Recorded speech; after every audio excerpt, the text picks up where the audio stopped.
Bank of Uganda, working with the Bankers Association, has established an industry ESG framework that was rolled out, I think, about 2 or 3 weeks ago.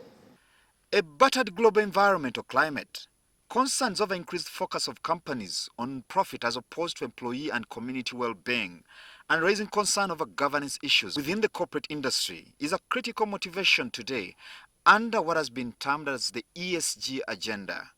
ESG is environment, social, and governance. The agenda has now been adopted by the banking industry through the Bankers Association. Today, the banking industry in Uganda has an ESG framework, and the central bank is trying to put in place guidelines for the banking industry to follow.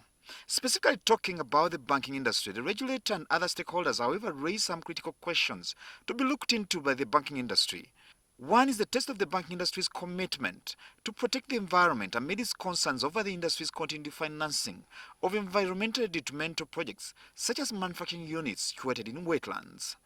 The other is the industry's adoption of the latest technologies that threaten many jobs. Digitization has increasingly become inseparable from bank development. And in actual fact, sometimes the argument is made that banking and digitization or their consequently technology are almost becoming one and the same, have led to a transformational change that we as an industry have to be mindful that as we advance in our efficiencies, in our inclusion, providing access, providing relevant financial products and services, we have to be mindful that the digitization, the ESG agenda still maintains certain basic tenets of what we would like to see in banking.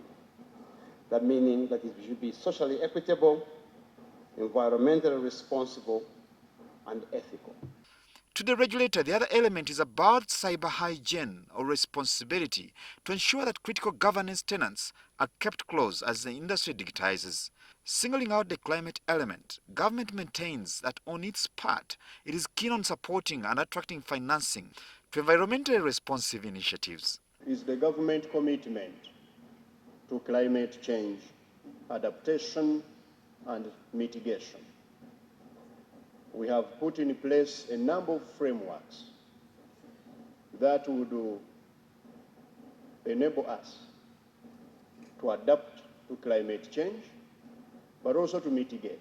And we have started to implement some of those frameworks. We have set up in my ministry a climate financing unit. We have now a climate finance unit that is working with our development partners to ensure that we can enable the country to attract climate financing, but most importantly, to develop the necessary frameworks. To pundits, a company that operates without sensitivity to the environment, its people or employees, and the community where it sits cannot live for long. My humble submission, I think, is for us to take inspiration from, if we want to have sustainably growing companies, businesses, let's encrust our strategies in those fundamentals. I believe all of us in this room know that to fix the challenge of climate, it is not one party which can do it. We all have to come together. Indeed, some companies are already trying to align. Last but not least, we have also promised that the PVC cards, which are not recyclable, we will do away with them by 2028 globally as MasterCard and bring in recyclable PVCs, rPETs, and other organic form factors. As anyways, everything fades away into digital. These are also aspects that we need to cater to and solve for. Yeah? Such an example sets a major question to the banking industry. Notably, how far is the Bankers Association, as a critical stakeholder in driving the ESG agenda, ready to go in seizing support to investments that are deemed harmful to the environment?